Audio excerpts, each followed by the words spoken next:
It's going to be nice, though. I think getting out of the spotlight and just getting to live my life and do things that I want to do, and not have to sit and I love talking to all of you, but it's going to be nice to not have to sit in front of a microphone, multiple times a week. I really appreciate all of you, but it will be nice to kind of get away and relax for a little bit. Look at how thrilled Caitlin Clark is after breaking free from the toxic culture, while the WNBA is losing it over her massive confirmed contract in Europe. I keep getting notification in people commenting under my shorts videos that Caitlin Clark's gone. She's left the WNBA.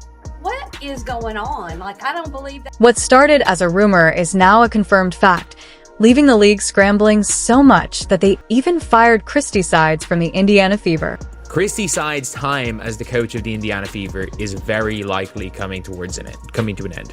It looks like they are trying to completely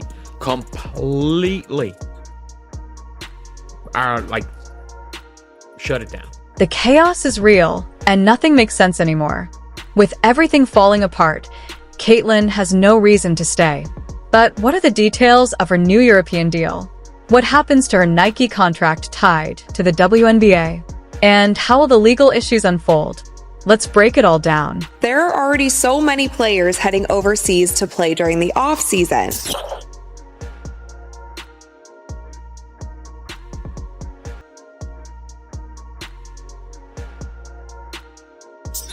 Does she have the build to play in the WNBA? Clip 4. From day one, the WNBA's priority was clear: build their future around Caitlin Clark. Instead, they fumbled so badly that now she's heading to Europe, leaving the league in panic mode as they face losing their biggest cash cow. But yes, she will have a target on her back as well. If you ask why, let's talk about Caitlin's rookie season. Amazing doesn't do it justice. She was electrifying. Draining three-pointers from another time zone, her court vision was insane, and fans? They packed arenas in droves. She's been box office, she was the main attraction, and there were so many storylines that's been associated with her. Most recently, the whole thing with her and Cheryl Swoops, even though it really wasn't her. It was Cheryl Swoops and all this. Every time you turned around, there was something that she had to deal with. Record-breaking TV numbers. The Caitlin Clark effect was unstoppable. She single-handedly brought the WNBA into the spotlight, dragging them into relevance. She wasn't just a rookie. She was the rookie who could have elevated the league. And what did they do? Absolutely nothing to keep her happy. Some technical fouls. She struggled with physical defense she's faced at the professional level and voiced frustration with the league's officiating, recently telling reporters, quote, "I feel like I'm getting hammered and everybody is physical with me, and opponents get away with things that other people don't get away with." That's what Caitlin Clark said. Behind the scenes, it was a different story. Sure, Clark boosted the WNBA's ratings, but instead of being treated like a star, she faced relentless aggression on the court. Veterans targeting her, flagrant fouls raining down like confetti. And the league? They just watched it unfold, oblivious to the fact she was their golden goose, until, oops, she walked out the door. I keep getting notification in people commenting under my shorts videos that Caitlin Clark's gone. She's left the WNBA. What is going on? I don't believe that. Now, Caitlin's had enough. She's packing up and heading to Europe, where they'll likely treat her like the basketball royalty she is. Meanwhile, the WNBA is scrambling, clueless about how to keep fans engaged. And ESPN? They're throwing their own tantrum, trying to act like they have a say in this. Spoiler alert, they don't. Your meal ticket is under constant attack. There's been dirty. Clark's had enough of the disrespect, the lack of protection, and the WNBA thinking they could coast on her talent without actually supporting her. She's making power moves, and honestly, good for her. Let's not forget what she endured during her time in the league. This wasn't just typical rookie roughing up, it was next-level brutality.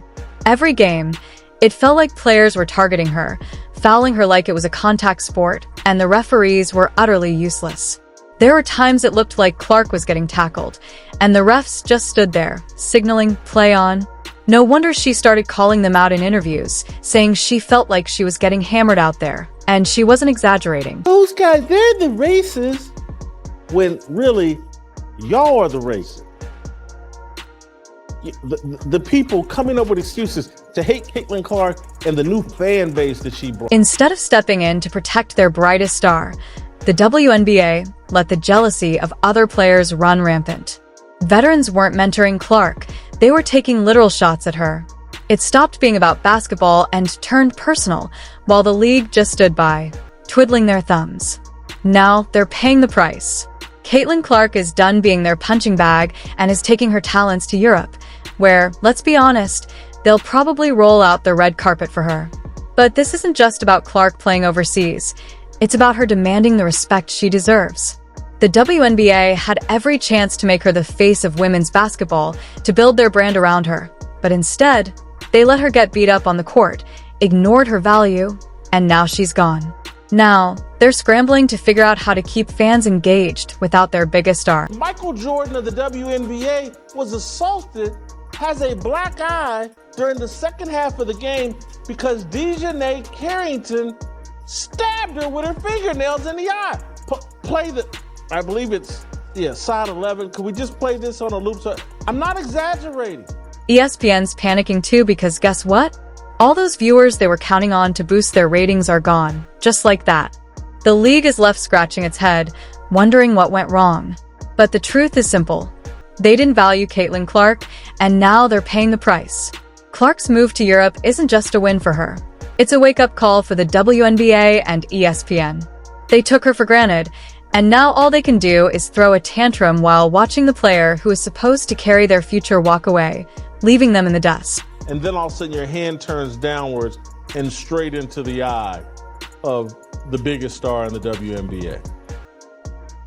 It's not a natural act. And I called it out yesterday in real time watching the game. Like, hey, that was on purpose. That was not an accident. ESPN was living the dream when Caitlin Clark burst onto the WNBA scene, and who could blame them? The moment she hit the court, it was clear this wasn't just another rookie. This was a game changer. ESPN saw dollar signs, future headlines, and a flood of new fans eager to hop on the Caitlin Clark train. So they went all in, hyping her up as the next big thing in women's basketball. And you know what? It worked. Clark's games were instant blockbusters, viewership numbers soared, and ESPN rode that wave like it was the only show in town. She was their golden ticket, and they were loving every second of it. There's also a stat that came out a few weeks ago that said Caitlin Clark received 17% of the WNBA's flagrant fouls this season, and 80% of those flagrant fouls were committed by the Chicago Sky against Caitlin Clark. Now, this one that we see right here that I believe should have been a flagrant foul was not called that. So there have been cheap shots, there have been hard fouls, there have been other plays that haven't even been called flagrant fouls. But let's not forget Chindy Carter's little stunt. This one's a classic. After she poked Clark in the eye, almost blinding her for the entire playoff game, there was no ejection, no real punishment. It was like taking out the league's brightest star was just another casual Tuesday for the WNBA. The message? It's open season on Caitlin Clark, and no one's stepping in to stop it. Let her cook. Y'all stop being petty. Stop being catty, because she like a double-edged sword. She couldn't tell left and right. And it's bothering y'all, and I see it. And this wasn't a one-off incident either. Clark was on the receiving end of 17% of the WNBA's flagrant fouls during her rookie season. Let that sink in for a moment. She wasn't just targeted more than anyone else. She was practically a magnet for cheap shots. And 80% of those fouls? They came from just one team, the Chicago Sky. Your biggest star, your meal ticket, the reason why you have relevancy just got stabbed and assaulted and nothing. Carter's shoulder check was just the beginning. Players like Diamond DeShields took it even further, running her over in a fit of frustration during a game where the score wasn't even close. Clark was knocked down game after game, and throughout it all, ESPN stayed silent. No calling out the league, no pushing for better protection, just business as usual. They kept milking Clark's popularity while she was out there getting slammed. Every time you play rookies, you just want to fucking kill them. I've never experienced the racial comments from the Indiana Fever fan base. It's unacceptable, honestly. We've been professional throughout the whole entire thing. And Clark. The locker room dynamics were even worse. Clark wasn't just facing fouls and physical aggression on the court, she was dealing with a toxic atmosphere within the league itself. Veterans saw her as a newcomer who didn't deserve the attention she was getting, and instead of supporting her, they did everything they could to push her out. This wasn't an environment where a star could thrive. In their eyes, Clark had become more of a liability, a threat to the status quo, rather than someone who could elevate the entire league. It doesn't matter who you are, what rookie you are, vets are coming at your neck. Because we're here to show you, like, this is a grown women's league, and this is the best league in the world for a reason. So it doesn't matter who you are. I'll look back in 20 years and be like, yeah, the reason why we watching women's basketball is not just because of one person, it's because of me too, and I want y'all to... The WNBA's failure to recognize Clark's value until it was too late is staggering. They had a player who outshined legends like Diana Taurasi and Sue Bird, not just in talent, but also in impact. Taurasi and Bird may be icons of the game, but neither drew the kind of attention or revenue that Clark did in just her rookie season. Yet, despite all of this, the WNBA didn't do enough to protect her. They let her walk away, and now they're left to deal with the fallout.